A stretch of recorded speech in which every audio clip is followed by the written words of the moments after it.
স্বরচিত কবিতা। বনের বাঘে খায় না মানুষ, মনের বাঘে খায়। বনের বাঘে খায় না মানুষ, তবে মনের বাঘে খায়। তাই প্রতিনিয়ত মনে মনে বড়ই কষ্ট পায়। গহীন অরণ্যে বাঘ থাকে ভাই, কখন সেথা যায়।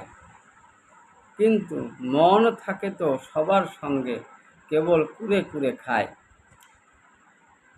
মানসিক রোগী বুদ্ধিহীনদের মনকষ্ট খুবই কম, কিন্তু সাধারণ মানুষের মনের কষ্ট বেরিয়ে যায় রে দম। মন কারো বশ মানে না, চলে আপন গতিতে। যার যেমন মন সে তেমনিই ভাবে, দেখেছি আমরা অতীতে। যে যত বেশি মানবিক মানবীয় হয়,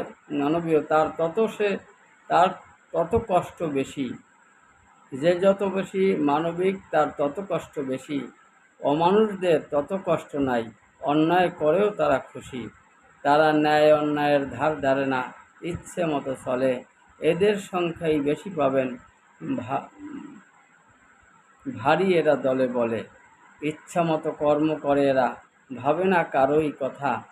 তার কর্মেতে যে যতই কষ্ট পায়, পায় না তারা ব্যথা। তাই স্বার্থপরতা তাদের ভূষণ।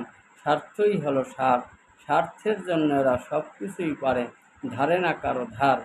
এদের জন্যই মানবিক যারা, তারাই কষ্ট পায়। এসব নিয়ে কখনোই এদের নাই কোনো দায়। নিজের মনে ভাবনা ভেবে করে পরের ক্ষতি।